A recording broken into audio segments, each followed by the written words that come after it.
Welcome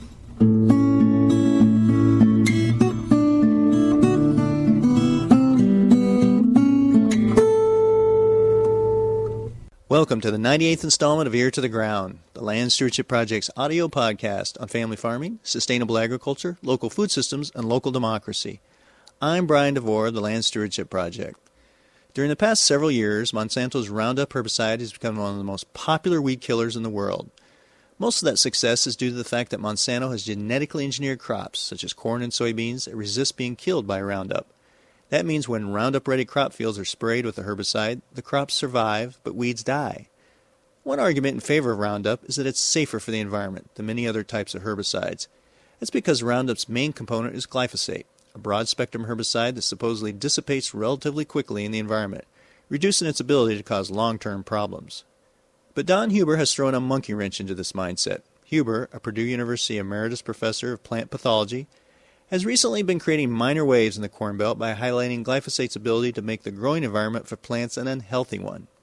In a summary paper of the latest research in this area, Huber documents how glyphosate has significantly changed nutrient availability and plant efficiency for a number of essential plant nutrients.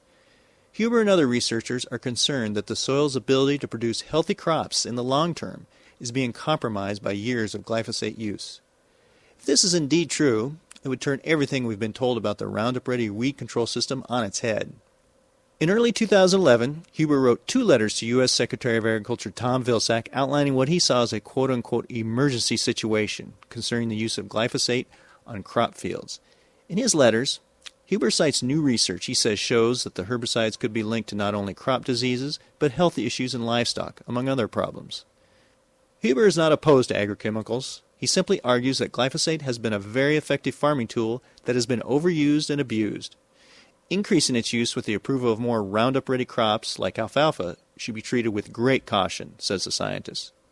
Huber's claims are being roundly denounced by Monsanto and some agricultural scientists. However, he has over 5 decades of experience as a respected scientist, and the fact remains that in recent years, farmers and researchers have been noticing a mysterious increase in disease problems in fields where glyphosate is being used.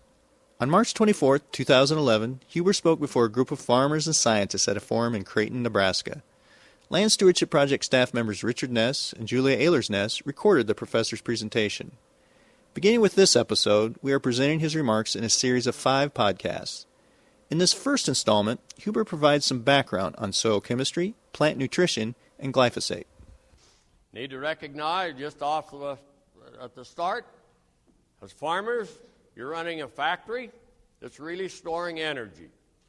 You're storing energy from the sun, doing that by using the carbon dioxide in the air and the water, and you're storing that energy as sugar. In order for that factory to work, or in order to store that energy, take some nutrients, some minerals. You look at manganese up here. That's important for splitting that water so that we can have the hydrogen to combine with the carbon dioxide to form the sugar. Barrett at Cornell has a big picture of a Buddha god, and he labeled it manganese. And then he has the rest of the world, or all the population, bowing to that god because he said if it wasn't for manganese, none of us would be here, because that's where we get our oxygen for us to breathe, is when the manganese is involved in that water-splitting reaction of photosynthesis. It also takes the magnesium in that chloroplast or chlorophyll molecule, serves as a transition element as it captures that sun's energy and uses that hydrogen then, but it also takes all of the other 14 essential elements in order for that factory to really run efficiently. And it's a matter of balance. Each one of the nutrients is important because they function as part of a very delicately balanced interdependent system of the plant's genetics and the environment.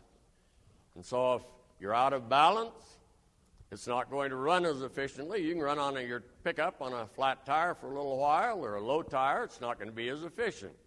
Liebig came up with his law of the minimum here, and it's depicted kind of as a barrel, and you can only hold as much as that lowest stake is. You bring that stake up, and then there'll be another limiting factor there. What this doesn't show is that quite often if you bring one stake up, it'll also help bring some of the other stakes up from a nutritional standpoint. So that it's important that we have all of those working together, though. And with a lot of the micronutrients especially, we have hidden hunger. In other words, there aren't real good symptoms of what that deficiency might be. And that's why we tissue test, why we soil test, because we can't always visually distinguish what that symptom might represent. The other thing is that it doesn't require us to add all of those nutrients, because the plant's going to do a lot of that work for us if it's healthy. If you have a good root system, that plant's going to scavenge for those nutrients. And we find for iron, for instance, that it'll even produce an enzyme that it releases from the root system to make iron that's not available in the soil more available, a reducing action. So that the plant's going to work for us if we'll just give it a chance. And we want it to do all that work that we can, but quite often the roots may be the root of the problem. As a soil-borne pathologist, microbiologist, that's where I spend most of my life. Some people said I've crawled out too often, but it's been fun to have that opportunity. When we look at nutrient sufficiency, nutrient availability, influences disease severity, there are really four components that are important here. I depicted them as a diamond so that you have the plant up at the top. You've got the abiotic environment, or that physical environment over here. Quite often we'll lump the biological and the physical environment and just call it environment, but I've separated them because when you step on an acre of soil, you're stepping on 10 ton of living matter. So that this component is very dynamic. It's not as static as you would see up here. And then, of course, you have the pathogen over here, influences nutrient sufficiency, nutrient uptake, and overall quality of our crops as well as productivity. But it's how all four of these components interact that are going to determine whether that plant is nutritionally sufficient and whether you're going to have severe disease or no disease. Quite often with our soil-borne diseases, where we don't have chemical controls or genetic resistance, we manipulate these environments. And we can manipulate them so they're less conducive for disease, or we'll manipulate this component through nutrition. We can make it more resistant or keep that resistance mechanism going, even though the population of the pathogen may not change at all. And we can go from very light disease to very severe disease by understanding how these four components interact. Anytime we change anything in agriculture, we change the relationship of those four components. And then that is going to change what our disease is and what our nutrient sufficiency. So that it's important, again, to recognize that it's not a silver bullet we're working with. We're really working in agriculture as a system. You can't read a novel by just tearing a page out and reading one page and get the plot. Find out who the villain or who the hero is. You have to recognize that it's a system that works together. Now, we oftentimes focus on one entity, and that's because in our particular area, that may be the entity that is the lowest lowest stave in the barrel. But we need to recognize that it all works together. Give you an idea of the dynamics on that biological component. It's the field plot that I had in northwestern Indiana. I was looking at the take-all disease, and I've spent 50 years working on that internationally as well as here in the States and at Purdue. When I looked at my plots at this time, I had little round areas scattered randomly across the plots where I had plants already dead from this disease. You could go down and you could look at the roots, typical black rotted roots, rotted crown, and yet just a short distance away, wheat was green. Looked at the roots, and yeah, had a lot of root rot, but not enough to kill them. And these areas, well, didn't look that way a month before when I'd been up there to look at the plots. And as I looked down and found out that neighbors' dairy cows had gotten out during the winter and had wandered around across the plots. Station superintendent said didn't think they'd done any damage. And they hadn't from a grazing standpoint, but they'd left a signature every once in a while. And everywhere they left that signature down there had real severe disease because we had a big excess of nutrients, and it influenced that soil biological component that influenced manganese availability. Manganese from pH 5.2 to 7.8 is dependent on that, or the plant's efficiency is dependent on those soil organisms in the root zone that determine the valent state of manganese. If it's in the reduced form, it's available for plant uptake. If it's in the oxidized form, the plant can't utilize it. Between those pHs, it's those organisms that are going to determine its availability. You get beyond that, and then you have the chemistry, the redox interactions come into play. But between those pHs on 5 or 6 different soil types that we looked at and gamma irradiated, sterilized them, that you see no change from a pH effect. The pH effect is on those organisms. And so as you go into a higher pH, you stimulate those oxidizing organisms that make manganese less available. We can plate them out, and we just took some soil from underneath there, from around the roots, plated it out on a media that tells us whether we have those organisms that oxidize manganese, and they give us a black colony. If they are reducing, they give us a white colony on this particular media. And as you can see, when we took it under where we had that real high nutrient, carbon and nitrogen to feed those organisms and favored the oxidizers over the reducers, you can see that the population was so high, it just turned the Petri plate white or black. And a big change in a very short time, and with a fairly simple action there. So that bottom component on the diamond is a very dynamic one that can be influenced very easily, and we use that when we're looking at crop sequence or crop rotation for disease control or for weed control or for nutrition. It really influences all 4 of those components. Same thing with tillage. And we can look at all of those conditions then that influence the different nutrients. This is one for manganese again, but we can have a table like this for iron or for zinc, for copper, for the other nutrients.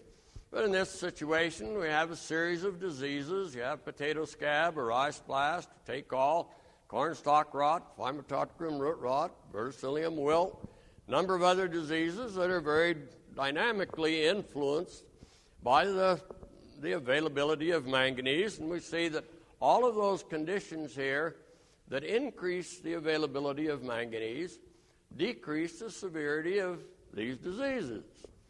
And all of those conditions that increase or that decrease the availability of manganese will increase the severity of these diseases. They do it by, again, modifying the interaction of those 4 components on the diamond. We think of NP and K quite often as the essential minerals because we anticipate that our soils will provide a lot of the micronutrients. We're seeing that hidden hunger quite often is a limiting factor for us in our efficient production. And the reason for that is that we quite often don't see really good, clear symptoms, at least until it's really into a severe stress state. But we need to recognize that the micronutrients especially are the activators and the inhibitors and the regulators of those cofactors for physiologic processes. So if you want to look at it, it's like saying you've got a big diesel engine sitting out in your Steiger or in your tractor. It's sitting over here and can do a tremendous amount of work for you. But it doesn't do anything until you put the key in the ignition and turn it on. These micronutrients really serve as that key to turn those physiologic processes in this factory that you're producing sugar and energy from, so that if you take the key out, you turn that physiological practice or process off. Very simple procedure, a very simple idea. It's not always as easy to manipulate that. But if we look at that, it's this principle recognizing that cofactor relationship of the micronutrients that gives us almost all of our herbicides, pesticides, and antibiotics, because they're all chelators. There are a few exceptions where we do some analogging and that for substrate compatibility, but most of them are chelators.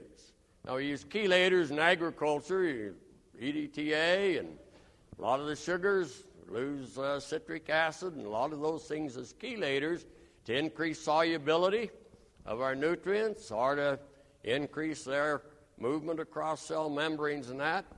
Use them very positively. We also use them because if you have a strong chelator or a specific chelator, you can also turn off a lot of those engines. If you chelate with those micronutrients, you turn the key off or you pull it out of the ignition. And that's a principle, a primary principle that is looked at when we're looking at an herbicide. Many of those are very specific. So you'll have phenoxyprop used on cereals in the Canadian prairies, on over to Alberta, northern part of the United States, as an herbicide for cereals. A copper chelator. Worked on Tordon.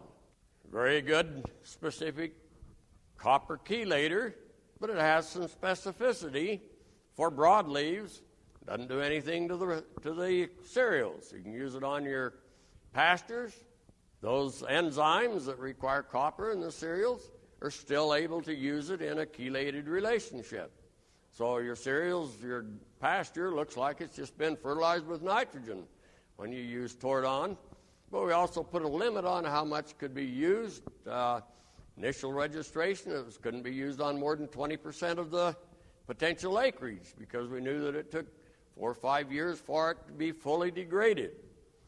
We didn't want to have it accumulating. We didn't want to have that impact on subsequent crops, and so we had some limitations on how it would be used.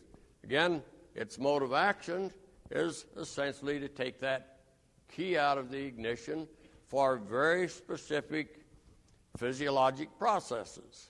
And that's what we see with other herbicides and pesticides and that relationship. Well, glyphosate is a very strong chelator. The difference between glyphosate and most of our other pesticides, herbicides, is it's a very broad spectrum chelator.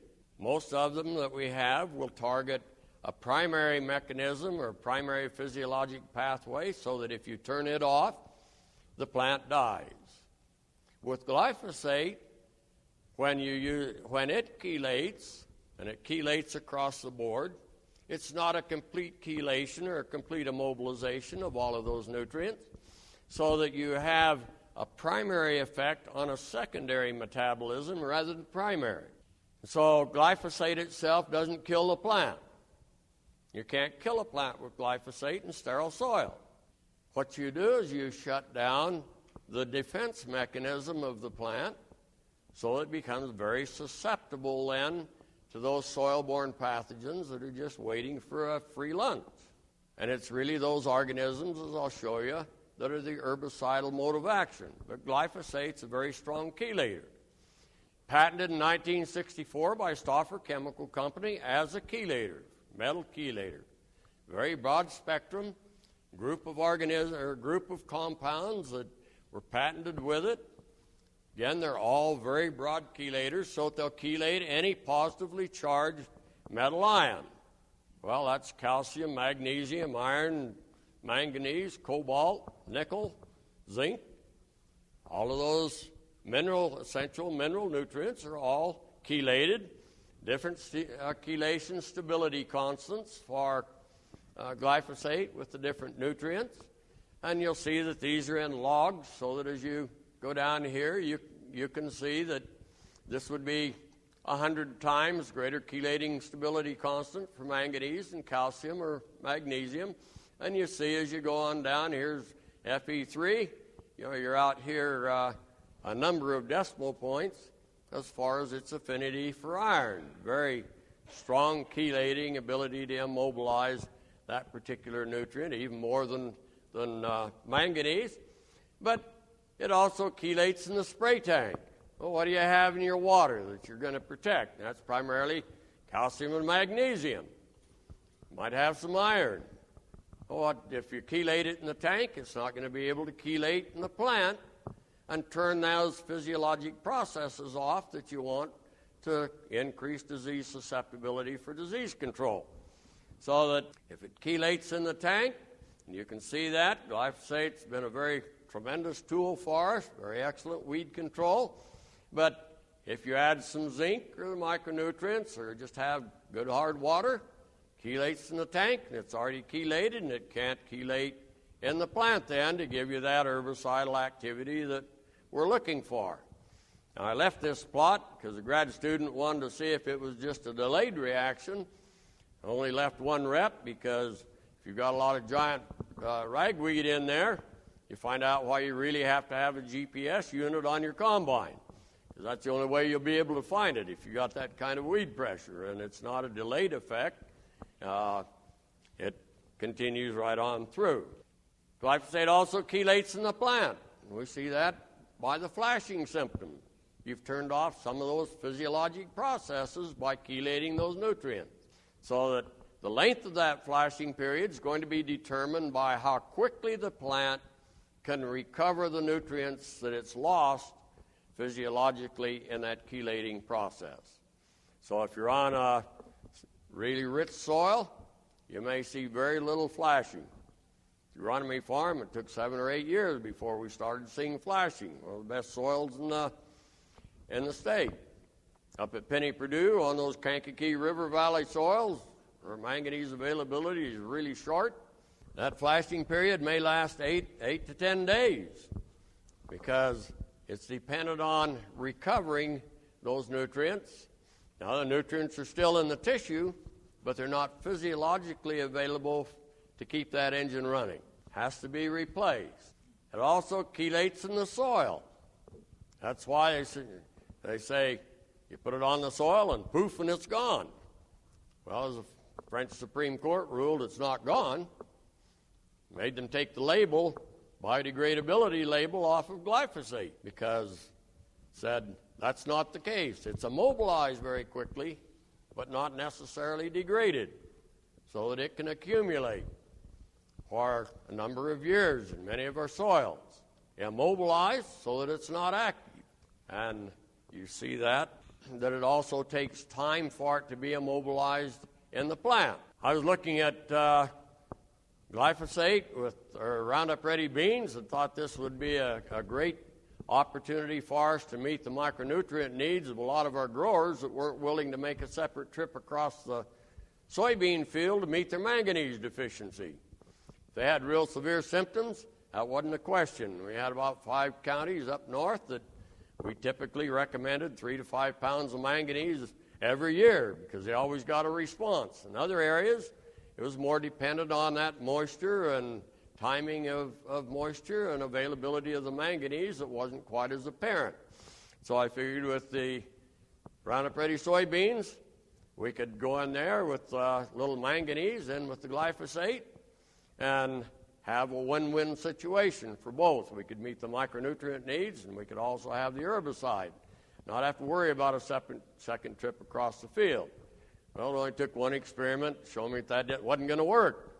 And so I spent a lot of time then trying to look at different sources that would be compatible, but also looking at how long do you have to wait after the glyphosate's applied before that free glyphosate in the tissue would chelate with the manganese that I was applying from a foliar application to meet the manganese sufficiency needs of the plant.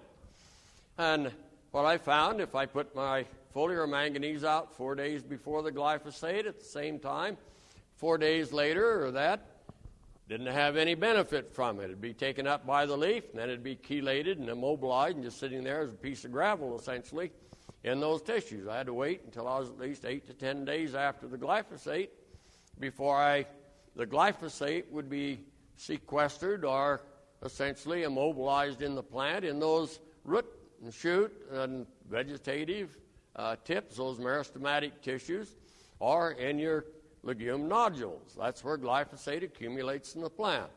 And about 80% of it will stay in the plant for the life of the plant. As Heather Mathers at Ohio State has shown that it'll accumulate in perennial plants for 8 to 10 years and just keeps accumulating until finally the plant will succumb from bark cracking or winter kill or frost injury because it's shutting down those defense mechanisms in the plant, even at relatively low levels. It can do that. So that when you put glyphosate on a Roundup Ready alfalfa plant, you're going to have 80% of it you're going to be feeding to your cows. It's going to be there. About 20% of it will move out into the soil through the root exudates, and there it has an effect on that bottom component of your diamond that influences the other relationships from both a nutrient and a disease. Well, in my research at Purdue, again, we found that if we had waited 8 or 10 days, we could apply our micronutrient, get normal uptake, and meet those sufficiency needs for the plant. Severson in Minnesota was going out at 5-day intervals out here, and he found he had to wait until at least 15 days before he had normal uptake and translocation of that nutrient. On Severson, he didn't see any yield difference because he had a full sufficiency of nutrient, and he really didn't need the other added manganese. He was already up here at 100 parts per million, but you can see that he still had that active glyphosate, so he didn't see any response to anything that he added. The other interesting thing, was that at 20 days, he only had half the response. He had at 15, and you say, well, is that research fluke? Is that an artifact?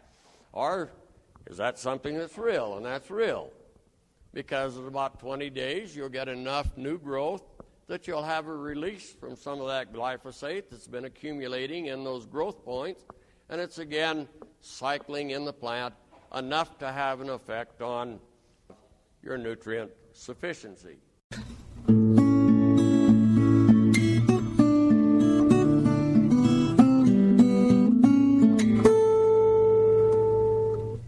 This podcast is dedicated to the memory of the late Terry Gompert, a University of Nebraska Extension educator and longtime sustainable agriculture advocate who brought Professor Huber to Creighton. Sadly, Terry passed away the day after Huber's presentation. For more information on Dr. Huber's work related to glyphosate and Roundup, see www.landstewardshipproject.org.